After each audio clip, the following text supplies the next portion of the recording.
This is an instructional video for the Rothenbuhler Engineering Model 1680 remote firing device. In this video, I'm going to show you a couple operating tips just to make sure things work right for you. One of the items is the antenna on this has a flex joint in it.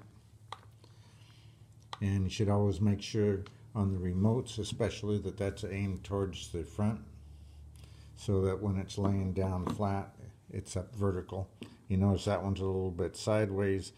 You have to be careful straightening it up without loosening the screw joint on it. So in other words, if it was laying down, you see the antenna's down against the ground, it needs to be vertical, so you position it that way when you put it on.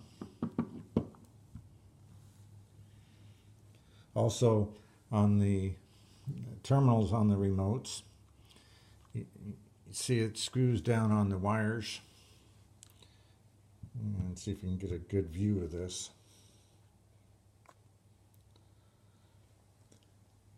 So, and the same thing with this test lamp.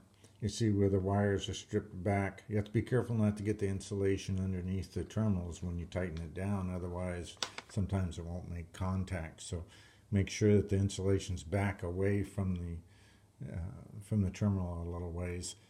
And on the back side, usually it's stripped far enough so you can just see it just barely sticking through the hole in the terminal. So this is the shock tube tip. Also, the test light goes in the same position. And you'd also put your electric caps would tie into that. So on the shock tube tip also, you can see the shock tube would come in the end here. And inside there's a little bit of a shoulder for the shock tube to come up against. Make sure that it gets in against that shoulder and not beyond it or not short of it, because this actually has a focal point on the flame that comes off of the tip. So you have to make sure it's positioned right inside. So also on the controller we have a dimming function.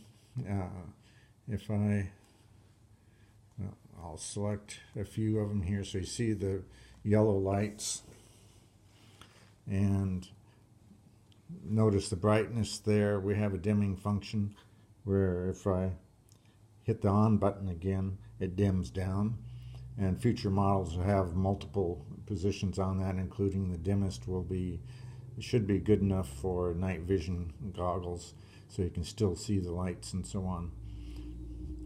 Note that there's a dim red light on every button. That's for locating where the buttons are. So at night, if you know the keyboard a little bit, you know that the on button is up here, and you get used to where the numbers are, so you can still operate it and find the buttons with the red light. That light does not dim or brighten.